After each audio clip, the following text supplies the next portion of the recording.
ऋषि जी का सवाल है एम्बिको। इसके 300 शेयर हैं इनके पास और 21.50 के भाव पे लिया हुआ है इन्होंने। तो इनका सवाल है कि क्या करना है इसके अंदर? अब करना क्या है वो तो सुमेश जी कहेंगे, आप जानिए खुद ही। देख पढ़ के ये बता देंगे क्या दिख रहा है। जी,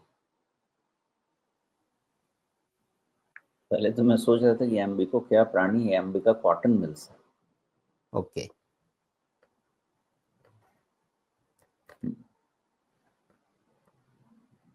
एक चीज़ का ध्यान रखें जो कि पिछले शायद 4 महीने से मैं आप लोगों को समझा रहा हूँ। लिक्विडिटी एक मेजर इश्यू होगा। अगर आप अब स्मॉल माइक्रो कैप में हैं, तो जैसे मैं भी अपने पोर्टफोलियोज़ को एडजस्ट कर रहा हूँ, तो उसमें मैं तो क्या होता है देखिए, माइक्रो स्मॉल कैप उस समय लिया जाता है ना जिसमें कोई उसमें इंटरेस्टेड ही नहीं हो। और जब वो इंटरेस्ट हो और उसमें वॉल्यूम आए ना, तो आप वहाँ से निकल लीजिए।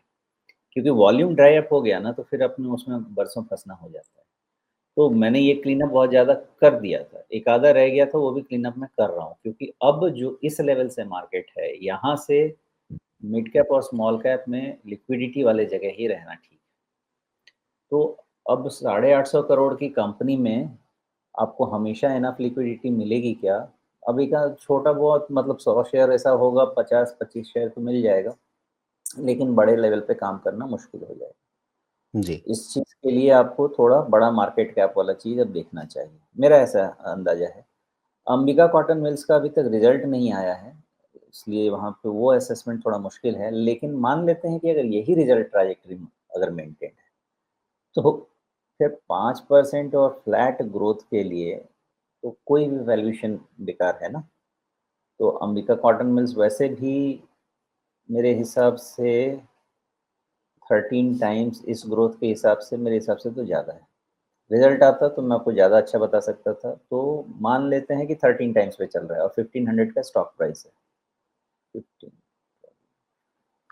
1500 300 बाई 1500 20% और यहाँ पे 13 टाइम्स 20% इज़ 2.6 मतलब देखिए 10 टाइम्स के आसपास अगर इसका वैल्यूएशन है, तो आपको क्या है कि कम से कम मार्जिन ऑफ सेफ्टी है।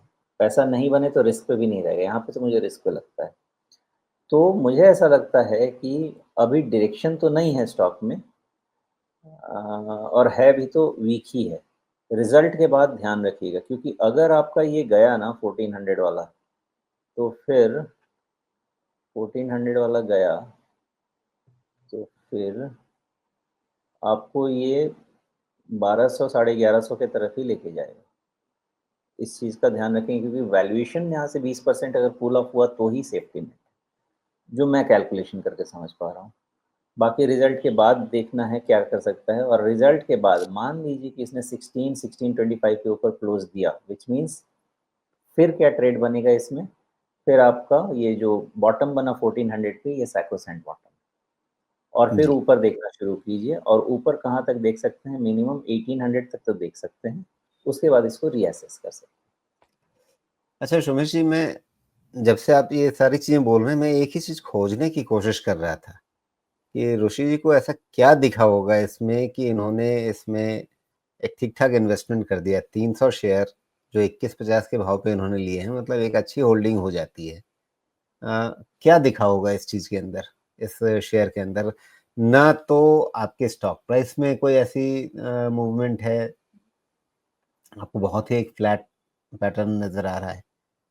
कंपनी के अंदर कोई ग्रोथ नहीं है, कोई कंपनी का बड़ा इस तरह का मतलब कई बार होता है कि काफ़ी बड़ा नाम है, उस नाम पर भरोसा करके लोग लगा लेते हैं। छोटी-सी कंपनी है, कोई प्राइस पैटर्न भी नहीं है, क्या देख कर के इन्होंने पैसा लगाया होगा?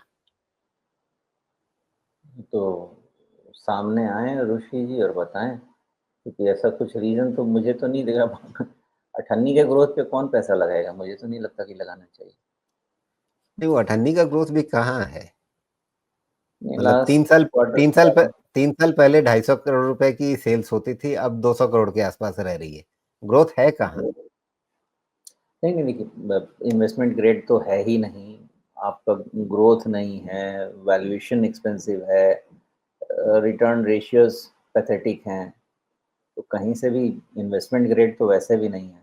क्या सोच के हो सकता है कहा सुना कहीं से तो चलता है ना बाज़ार में।